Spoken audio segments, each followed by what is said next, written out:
بلکہ تم تو کہتے ہو کہ آج کل کھانے کے لیے خالص کچھ نہیں ملتا. میں کہتا ہوں میت کو غسل دینے کے لیے پانی خالص نہیں ملتا. یہ جو ہم موٹریں نل کے لگاتے ہیں یہ پیسے کون سے ہمارے خالص ہیں؟ جو صابن میت کو مل رہی ہیں کون سے پیسوں کا خریدا ہوا ہے؟ جو خوشبو میت کو لگ رہی ہے کون سے پیسوں کی خریدی ہوئی ہے؟ جو کفن پڑ رہا ہے وہ کیسے پیسوں کا کفن ہے؟ اور میں آگے بڑھ کر کے کہتا ہوں جو کندھوں پہ اٹھائے جا رہے ہیں وہ کون سے کتب ہیں، کون سے ابدال ہیں؟ جس نے میت کو غسل دیا ہے کبھی معلوم کیا کہ وہ کتنا بڑا نیک آدمی ہے؟ یہ تو ہمارے آخری وقت کا حال ہے اور اس طرف کسی کا دھیان نہیں، سوچ نہیں، وچار نہیں. قطعی طور پر اندھے ہو جاتے ہیں. او میاں ٹھیک ہے جو کچھ ہو رہا ہے. اچھا ایک بات عرض کروں، اللہ تبارک و تعالیٰ کے یہاں جب ہم جائیں گے، اگر اور سارے معاملات کو چھوڑ دو، اللہ پاک یہی پوچھ لے کہ میاں یہ کفن جو پہن کے آیا یہ کیسا ہے؟ یہ جو کفن پہن کے آیا یہ کیسا؟ ہم کیا جواب دیں گے؟ بادشاہ عالمگیر رحمت اللہ علیہ نے تھیلی پہ لکھ کر کے بند کر کے رکھ دیا، جب میرا انتقال ہو جائے، میری موت آ جائے، جب میں دنیا سے رخصت ہو جاؤں، جب میں دنیا سے چلا جاؤں، میرا آخری لباس جو میں نے ساتھ لے کے جانا ہے وہ شادی کے جوڑے دنیا تیار کرتی ہے، سفر کے جوڑے دنیا تیار کرتی ہے، غیر ملکوں میں جانے کے لباس دنیا تیار کرتی ہے، ادھر ادھر جانے کے لیے، تقریبوں میں جانے کے لیے جوڑے لباس پوشاک دنیا تیار کرتی ہے. اور میں کہتا ہوں لوگوں، قبر کی پوشاک ہم کب تیار کریں گے؟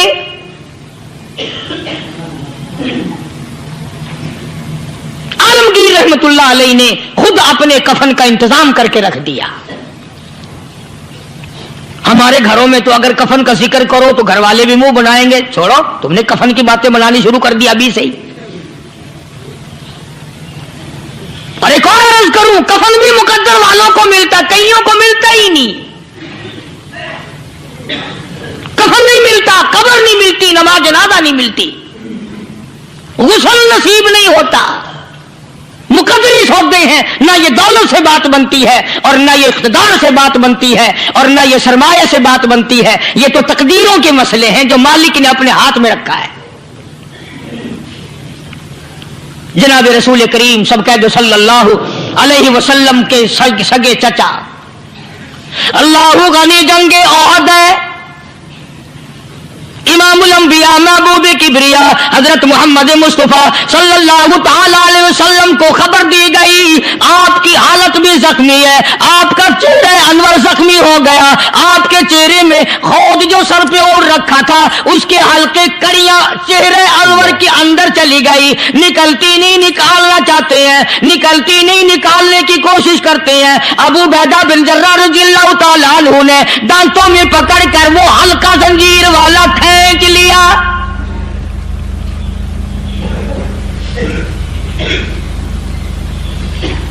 اللہ غنی، ادھر خون کا پھوارا چھوٹا، خون کا پھوارا چھوٹا. اللہ، عرش الہی سے آواز آئی، جبریل. پل جھپکنے کے برابر جبریل ساری دنیا کا نظام طے کر سکتا ہے. توجہ، اللہ نے آواز دی، جبریل. عرض کیا حضور. فرمایا یاد رکھ، اگر میرے محبوب کا خون زمین پہ گر گیا تو پھر تو جبریل کا آئے گا. سدرۃ المنتہا سے سکینت تو بڑی چیز ہوتی ہے، پل جھپکنے سے پہلے جبریل نے آ کر اس خون کو سنبھالا ہے. اتنی عظمت ہے سرکار مدینہ صلی اللہ علیہ وسلم کی اللہ تبارک و تعالیٰ کے یہاں اور ہر پیغمبر کی. ابراہیم علیہ الصلوۃ والسلام کو وقت کے بادشاہ نے منجنیق میں بٹھا کر یوں آگ میں پھینک دیا، اس منجنیق میں سے، پنگوڑے میں سے خلیل نکل چکا. آواز آئی جبریل، جواب ملا حضور کہ میرا خلیل کو کیا ہوا؟ حضرت جبریل کو حکم ہوا، یاد رکھ اگر خلیل کا ایک بال بھی جل گیا تو جبریل کس کام کا؟ اللہ تبارک و تعالیٰ کے فرشتے نے پہلے پہنچ کر آگ پہ پر بچھا دیے.